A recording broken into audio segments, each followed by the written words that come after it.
नमस्कार, आप देख रहे हैं बहस बिहार की और आपके साथ मैं हूं विवेक। चुनाव हो सकते हैं तो पितृपक्ष मेला क्यों नहीं हो सकता? यह सवाल हमारा नहीं है, बल्कि वहां पर मेले पर जो लोग आश्रित हैं उनका सवाल है।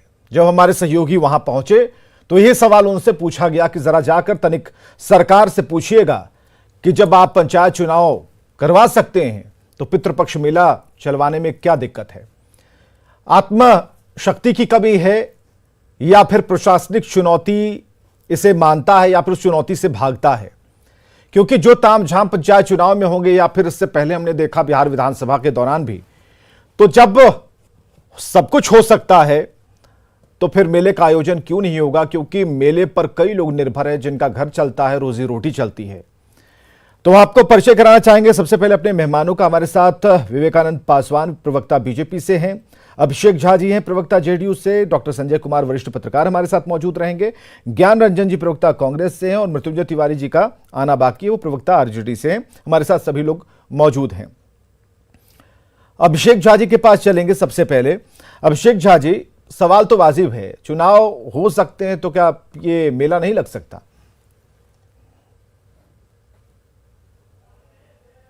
हर एक सिचुएशन को कवर किया है, अपने टीवी चैनल पर चलाया भी है। कोविड जैसी महामारी का खतरा अभी पूरे तरीके से नहीं टला है। पूरे देश की अगर हम लोग बात करें तो अधिकांश राज्यों में मामले बहुत कम आ रहे हैं। कुछ राज्यों को अपवाद स्वरूप अगर छोड़ दिया जाए, वहां भी सरकारें काम कर रही हैं ताकि हम स्थिति पर पूरी तरीके से काबू पा सकें। उसके बाद चरणबद्ध तरीके से अगर हम दूसरे वेव की बात करें तो बहुत ही भयावह था। दूसरे वेव से पहले विधानसभा के चुनाव बिहार में हुए थे। दूसरे वेव के बाद जो स्थितियां थी वो धीरे धीरे सामान्य होने लगी। दूसरे वेव के दरमियान तो स्थितियां इतनी भयावह हो गई थी कि मुझे लगता है कि हर किसी ने किसी न किसी अपने को जरूर खोया होगा और हर किसी के घर में कोविड जैसी महामारी ने एंट्री ली ही थी और हर किसी को परेशानी हुई थी। उन सब के बाद सरकार ने चरणबद्ध तरीके से चीजों को खोला। किसी भी राजनीतिक, धार्मिक, सामाजिक आयोजन जो होने हैं बिहार में, उसके लिए संख्या मुकर्रर कर दी गई है। उसके अलावा भी ढेर सारे प्रोटोकॉल्स हैं, उन सबका भी पालन किया जा रहा है। अब अगर हम पितृपक्ष मेले की अगर हम बात करते हैं, देखिए पिंडदान तो हर किसी को करना होता है अपने पूर्वजों के लिए, तो वो तो लोग करते ही हैं। लेकिन अगर हम मेले की बात करते हैं तो गया ज्ञान और मोक्ष की भूमि कही जाती है। वहां तो पूरे विश्व से लोग आते हैं और पूरे विश्व से अगर लोग आते हैं तो आप समझ रहे हैं कि विश्व से अगर लोग आएंगे तो कई जो देश हैं वहां अभी भी संक्रमण बढ़ रहा है या अलग अलग वेरिएंट्स भी आ रहे हैं। वहां अगर लोग एक साथ एकत्रित होते हैं, ये तो वेरिएंट वाली बात हो गई, ठीक है। इस पर आईआईटी का सर्वे क्या कहता है ये तो हम अलग से चला लेंगे। लेकिन अभिषेक जी, एक चीज बताइए कि मेले पर आश्रित गया का वो इलाका जहां पर 1 साल से इंतजार होता है, ये कहा जा रहा है वहां के लोगों की तरफ से कि बिहार विधानसभा का चुनाव हो गया सर, पंचायत चुनाव होना है, आगे हैं, हमने देखा, ठीक है, हमने झेला, लेकिन क्या हमारी इतनी ताकत नहीं है कि हम कुछ नियम का पालन करते हुए कम ही संख्या में कुछ खास प्रोटोकॉल के तहत एक छोटा ही मेला लगा लेते? कम से कम स्टेशन से जो बाहरी लोग आ रहे हैं, क्योंकि उन्हें ना होटल मिलेगा, ना रेस्टोरेंट मिलेगा, ना ढाबा मिलेगा, कहाँ कुछ मिलेगा। तो ऐसे में 3 चीज़ें मिलनी भी ज़रूरी हैं। और जो लोग आस लगाकर बैठे थे कि भाई अगर आप आएंगे तो अतिथि सरकारों का कुछ पैसे हम भी कमा लेंगे, कुछ बचा लेंगे, बच्चों को पढ़ा लेंगे, खिला लेंगे, ये तो नहीं हो पाएगा। सवाल उनका ही है। सवाल कोई मीडिया पर्सन होने के नाते हम नहीं पूछ रहे, सवाल उनका है, उन पंडों का सवाल है, उन दुकानदारों का सवाल है, फूल बेचने वाले बच्चों का सवाल है। सभी लोग पूछ रहे हैं कि आप चुनाव करवा लीजिएगा, लेकिन हमारा मेला लगवा देते, 10 से 15 दिन का काम हो जाता। विवेक जी, आपने उनके पक्ष से जो भी बातें कही, उनकी सारी अपेक्षाएं जायज है। कोई इंसान अगर उनके दृष्टिकोण से सोचेगा तो उनकी किसी भी अपेक्षा को नकारा नहीं जा सकता है। लेकिन बार बार आप जिस बात पर फोकस कर रहे हैं कि विधानसभा का चुनाव हो सकता है, एक तो चुनाव करवाने का जो निर्णय होता है वो चुनाव आयोग की तरफ से सारी स्थितियों की समीक्षा करने के बाद लिया जाता है। बिहार विधानसभा चुनाव की अगर हम लोग बात करें तो वो फर्स्ट वेव जब ऑलमोस्ट कोविड कंट्रोल में आ चुका था पिछले साल नवंबर के महीने में, तब कराया गया था। अगले साल भी मार्च तक स्थितियां उतनी बदतर नहीं हुई थी, लेकिन अप्रैल के बाद से स्थितियां बहुत बदतर हो गई थी। और हर कोई इस बात को जरूर मानेगा कि जो सेकेंड वेव हमारे सामने आया था वो पहले वेव की अपेक्षा कई गुना ज्यादा घातक था। उसके बाद सरकार बहुत सजग है किसी भी निर्णय को लेने के लिए।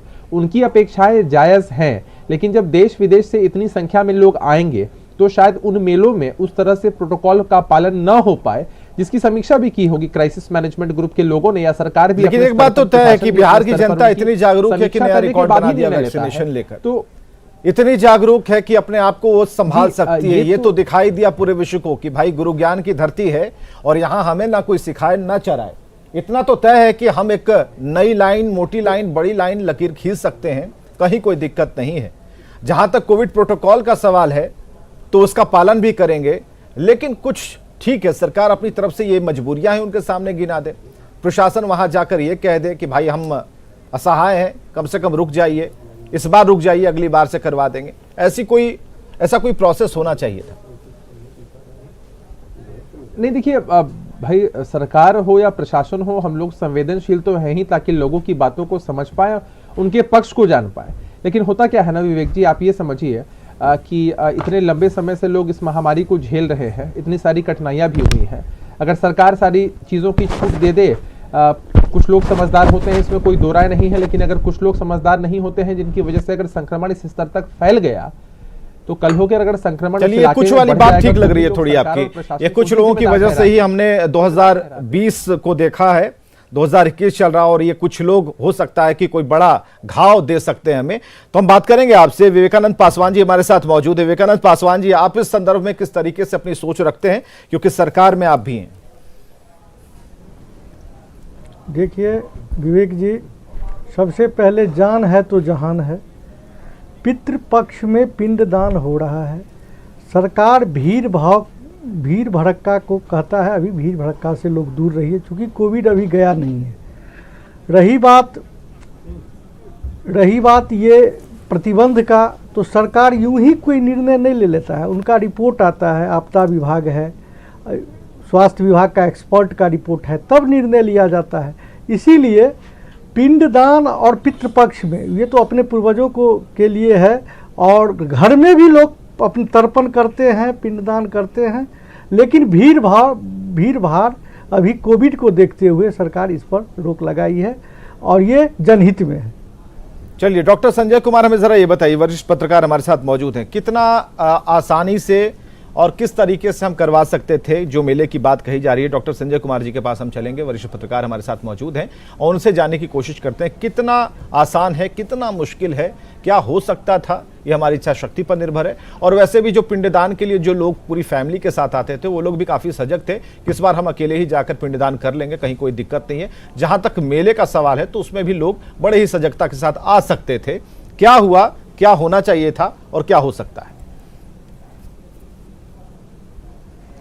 देखिए, उनकी सजगता पर कोई प्रश्न चिन्ह नहीं है, लेकिन अभी भी जिस तरह से केरला में, तमिलनाडु में केसेस मिल रहे हैं, जिस तरह से नॉर्थ ईस्ट में केसेस मिल रहे हैं, असम का जो लेटेस्ट जो रिपोर्ट आ रहा है, या विश्व के अन्य देशों में, अब इजराइल और अमेरिका जैसा देश बूस्टर डोज की बात कर रहा है, इसका मतलब है कि वेरिएंट तो है। अब डेल्टा जो प्लस वेरिएंट था उससे आगे भी अब म्यू वेरिएंट पर चीज़ें चली गई हैं, तो कैरियर तो वो हो ही सकते हैं। और चूंकि मेला जो पितृपक्ष का है सो और पंचायत चुनाव दोनों को अलग अलग तरीके से देखने की ज़रूरत है। भीड़ तो दोनों जगह मिलेगी आपको, और सही बात है कि जो मेला के जो पक्ष में लोग हैं या जिनकी जीविका मेला पर निर्भर करती है, पूरे साल का उनके परिवार का भरण पोषण उसी मेले की वजह से होती है, उनकी पीड़ा को हम और आप बेहतर समझ सकते हैं। लेकिन ये बिहार के ही लोग पंचायत चुनाव में भाग लेंगे, कोई बाहरी लोग पंचायत चुनाव में नहीं आएंगे, लेकिन उस मेले में और पितृपक्ष में पूरे विश्व के लोग आएंगे। और कौन उसके कैरियर हो सकते हैं? जो सबसे बड़ा जो इसमें जो क्राइसिस मैनेजमेंट, चाहे WHO जो जिस बात का ख्याल रखती है, वो ख्याल रखती है कि साइलेंट कैरियर जो होते हैं, जिनके अंदर में या जिनके बाहर में कोई सिम्टम नहीं दिखता है, बिल्कुल नॉर्मल लगते हैं, चूंकि उनका इम्यून सिस्टम इतना मजबूत होता है, लेकिन वो दूसरे को ट्रांसफ़र कर सकते हैं, ट्रांसमिशन के वो बड़े कारक बन सकते हैं। तो चूंकि क्राइसिस मैनेजमेंट ने देखा कि अभी हमारे ही देश के कई राज्य, इंटरनेशनल फ्लाइट की अभी क्या स्थिति है सबको पता है, कई जगह से अभी सीधी फ्लाइटें नहीं शुरू हुई है, तो अगर मेला को हम थोड़े देर के लिए प्रतिबंधित कर दें, ठीक है, उनके रोजी रोजगार पर, उनकी जीविका पर असर पड़ेगा, इसको दिमाग में रखते हुए भी तो कम से कम लोगों का जीवन तो हम बचा सकते हैं। शायद इसी को ध्यान में रख करके इस बार भी तय किया गया पिछली बार की तरह कि मेले के आयोजन की अनुमति नहीं देंगे। दूसरी बात, जब मेला होता है तो फिर वहाँ कोई प्रोटोकॉल जैसी चीज़ें नहीं रह जाती है। अगर गया को आप भी, चूंकि बिहार से हैं, गया को अगर आप कवर किए होंगे कभी, तो मेला में क्या वहाँ दृश्य होता है, और वह भी गया जैसे शहर में जहाँ पर वो पितृपक्ष का मेला आयोजित होता है, वो किस तरह से लोग कम जगह में काफ़ी लोग इकट्ठे हो जाते हैं, और वहाँ पर जो हम लोग कहते हैं कितना भी वो मास्क लगा करके रहें, हैंड सैनिटाइजर का प्रयोग करें, हम नहीं समझते हैं कि कोई डिस्टेंसिंग का पालन कर पाएंगे। इसलिए ये जिम्मेवारी तो सीधे सीधे सरकार पर होगी कि सरकार को जब ये पता था कि ये वेरिएंट अभी हैं, सारे लोग, ठीक है बिहार 6 महीना में 6 करोड़ डोज पूरा कर लेगा, क्या दोनों डोज पूरा कर लेगा क्या? मैं तो समझता हूं कि दोनों डोज का आंकड़ा इनका 1 करोड़ से अधिक नहीं होगा। इसलिए अगर पंचायत चुनाव को भी थोड़ा डिले किया जा सकता था तो हम लोग तो इस फेवर में थे कि थोड़ा पंचायत चुनाव को भी डिले किया जाए, ताकि ये जो एंटीबॉडी है वो इतना डेवलप कर जाए कि सोसाइटी या राज्य हर्ड इम्यूनिटी की तरफ चला जाए या देश हर्ड इम्यूनिटी की तरफ चला जाए। लेकिन ठीक है, इलेक्शन कमीशन का निर्णय है, उन्होंने पता किया और लगा कि नहीं हम चुनाव करा लेंगे, करा लें, लेकिन मेले की अनुमति शायद देने की हिम्मत या जरूरत सरकार इसलिए नहीं महसूस की होगी कि क्राइसिस मैनेजमेंट इनको गाइड किया होगा कि अगर आप मेला की अनुमति देते हैं और फिर एक बार स्प्रेड करता है, चूंकि पोस्ट कोविड इन्फेक्शन की वजह से या पोस्ट कोविड जो सिम्टम्स आ रहे हैं या पोस्ट कोविड जो लंग्स फाइब्रोसिस का केसेज आ रहे हैं, उसमें अभी बहुत सुधार नहीं है। वो लोग सिम्टम्स लेके आ रहे हैं, हार्ट के पेशेंट अपने सिम्टम्स लेकर के आ रहे हैं। तो अभी सिम्टम्स कितना दिन पहले हुआ म्यूकरमाइकोसिस का केस से पूरा एम्स से लेकर के पीएमसीएच में लोग परेशान थे कि कोरोना का कहर तो थमा, लेकिन म्यूकरमाइकोसिस जो है वो लोगों को प्रभावित करने लगा। इसलिए मेला को लेकर के सरकार और क्राइसिस मैनेजमेंट दोनों का जरूर इंटरेक्शन हुआ होगा और तब ये निर्णय लिए होंगे कि नहीं, मेला को इस बार भी हम लोग स्थगित करें। ठीक है, उनके जीवन जीविका के लिए या उनके रोजगार के लिए कोई सरकार कोई और सब्स्टिट्यूट की व्यवस्था करेगी या अलग से व्यवस्था करेगी, वो एक अलग पार्ट है। पंचायत चुनाव इलेक्शन कमीशन के जिम्मे है, इसलिए ठीक है। अब पंचायत चुनाव में भी गाइडलाइन सरकार देगी ही, उसमें भी प्रोटोकॉल का पालन करना चाहिए कि अभी कोरोना कहीं गया नहीं है या वायरस जो है वो कहीं समाप्त नहीं हो गया है या उसको हम लोगों ने एक्सटिंक्ट नहीं कर दिया, वो अभी है। ठीक है, हम लोग एंटीबॉडी डेवलप कर लिए हैं, इम्यूनाइज्ड हो गए हैं, हमारी इम्यूनिटी इतनी अच्छी हो गई है कि उसका इम्पैक्ट हमारे बॉडी पर नहीं हो रहा है, लेकिन वो वायरस अभी है। तो शायद इसी को ध्यान में रख करके, चूंकि अलग अलग ज्योग्राफी से अलग अलग इलाके से लोग आएंगे और वो कहीं करियर न बन जाए, इसलिए करियर बनने से रोकना बेहद जरूरी है। और इस वजह से लगता है हमारे डॉक्टर संजय कुमार जी ने जो तर्क दिया है उस बात पर हमें जाना चाहिए। ज्ञान रंजन जी प्रवक्ता कांग्रेस से हैं, कांग्रेस पार्टी को क्या लगता है, क्या जो वहां के स्थानीय लोग हैं, व्यापारी हैं, उनकी पीड़ा एक तरफ है और उनका जो सवाल है वो भी जायज है अपनी जगह पर, लेकिन क्राइसिस मैनेजमेंट की जो बैठक होती है उसमें तमाम आयामों को देखा जाता है, तो क्या आप उस क्राइसिस मैनेजमेंट की बैठक में जितने लोग सर्च कर सरकार को बताते हैं कि आपको इस रास्ते पर चलना चाहिए जो सभी के लिए बेहतर हो, वो सही लगता है?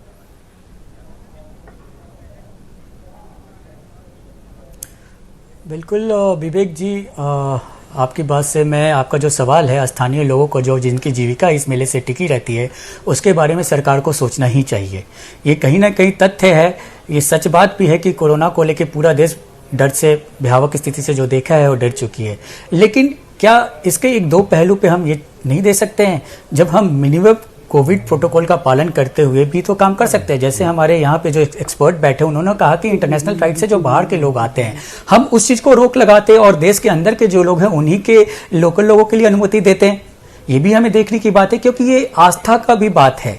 सिर्फ और सिर्फ हम इस तरह से रोक के काम करके जीविका के मद्देनजर देखते हुए नहीं कर सकते हैं। रही बात इलेक्शन के भी अगर आते हैं, तो जब हम इलेक्शन जैसे चुनाव में आते हैं, वहां से बाहर से लोग भी आके हमारे यहाँ प्रचार करके जाते हैं, विधानसभा में भी हुआ और अभी भी होगा। इस चीज को हमें समझना होगा कि सरकार को आम आदमी के प्रति जो सजगता है वो दिखानी होगी। हमें मिनिमम कोविड प्रोटोकॉल को पालन करना होगा।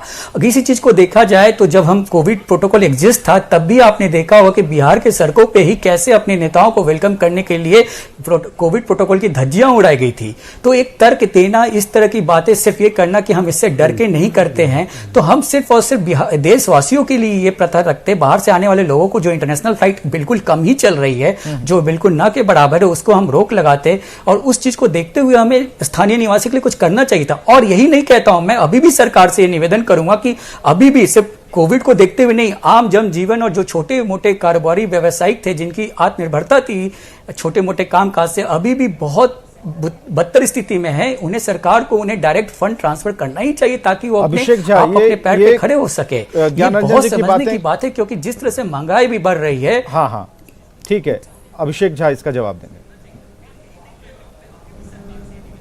विवेक जी, ज्ञानंदन जी की आवाज उस तक नहीं पहुंच पाए, मुझे लगता है। उन्होंने डायरेक्ट फंडिंग की बात कही, उन्होंने कहा है कि जिनकी रोजी रोटी जो है वो चलती है मेले के भरोसे और इसी कमाई से पूरे साल भर दाना पानी चलता है, तो ऐसे में क्या उनकी एक मदद, मोटी मदद नहीं हो सकती? मोटी नहीं तो छोटी ही मदद हो जाए। देखिए, हम सिर्फ इसको इस स्तर से सीमित होकर देखें यह उचित नहीं है।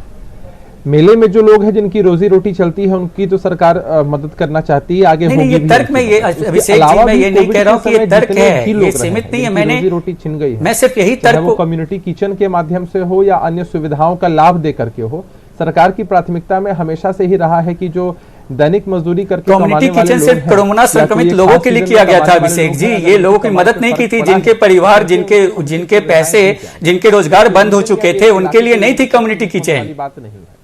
कुल मिलाकर हमारी सरकार का यही मानना है कि सबसे कीमती अगर अभी कुछ है, मैं इस इलाके नहीं, पूरे बिहार की कर दीजिए। पूरे बिहार वासियों में भी बहुत सारे लोगों ने अपने नौकरी खोए हैं, बहुत सारे लोगों के व्यवसायिक गए हैं। आएंगे और अगर संक्रमण बढ़ गया किसी कारण से, तो फिर लोग सरकार और प्रशासन पर ही सवाल उठाते हैं कि भाई चीजों की समीक्षा जब आपने की थी तो ठीक से समीक्षा क्यों नहीं कर पाए थे, या अच्छे से समीक्षा होकर निर्णय क्यों नहीं लिया गया? अभिषेक जी, मैंने ये कहा कि कोविड प्रोटोकॉल का पालन करते हुए मैंने ये नहीं कहा कि ये संक्रमण को परमिशन दे दी जाए, एक लिमिटेड परमिशन देते हैं।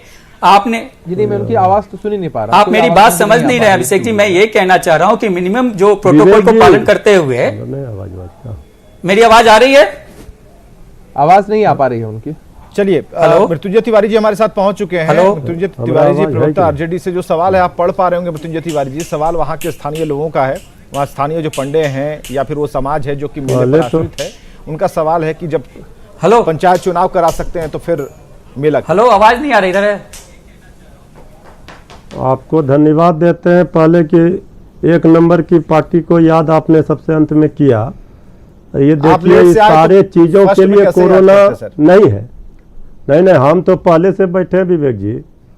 देखिए विवेक जी, जेडीयू के नेता जब दिल्ली से आते हैं, एयरपोर्ट से लेकर पटना के पार्टी कार्यालय तक कैसा स्वागत होता है और कैसा कोरोना का प्रोटोकॉल पालन होता है, ये आपने भी देखा है।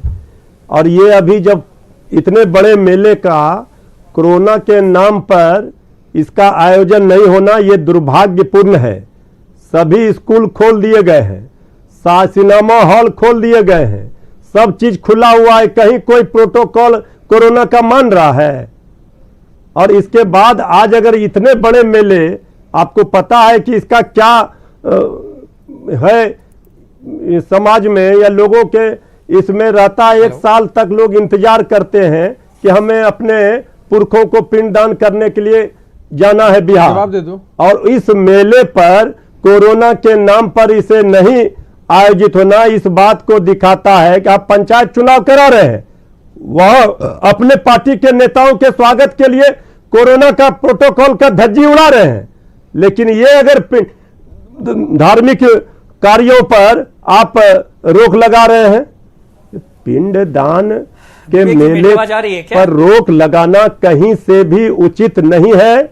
और ये व्यापारियों को तो नुकसान है ही, हम समझते हैं जो इसके लिए आते हैं लोग, उन्हें भी इससे वंचित किया जा रहा है। क्या करना चाहिए अभी जी, इसका हल विवेक जी, सरकार की ओर से हल ये हो सकता है कि कोरोना के गाइडलाइन का पालन करवाते हुए इस मेले को भी आयोजित कराना चाहिए। सरकार को इजाजत देनी चाहिए थी।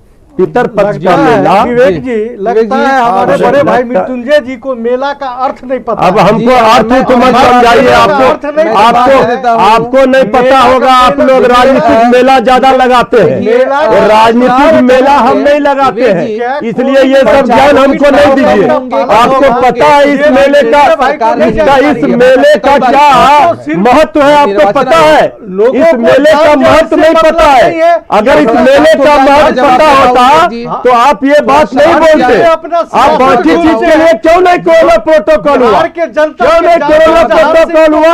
आप अपने मेला अपने नेता का स्वागत करेंगे मेला लगा के, उसमें कोरोना नहीं है।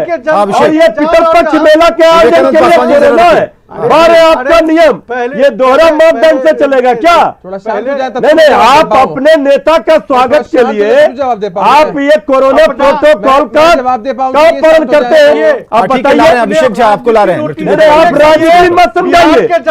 आप ये पितरपक्ष मेला साल में दांव पर नहीं लगा सकते। दांव पर क्या लगाएंगे? आपने आप तो दांव ये- पर लगा दिया नहीं। और लाशों के अंबार पड़े थे।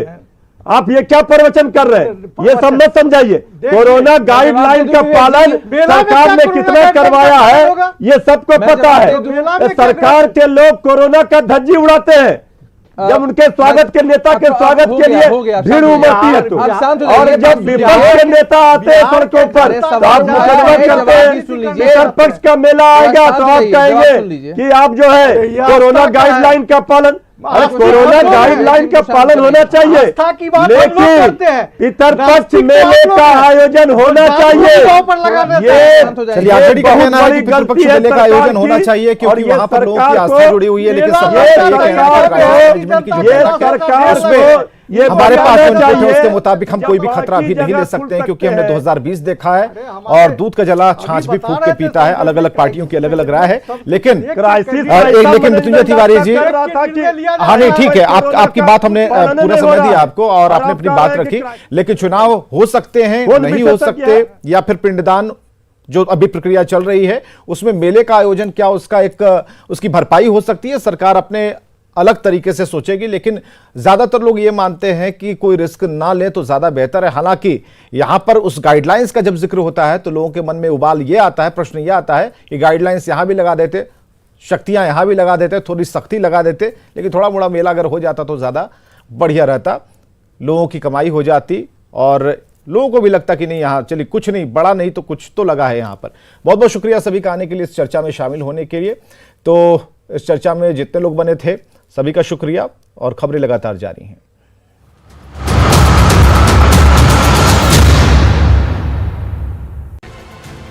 सभी बना लेके आए हैं इधर, इसलिए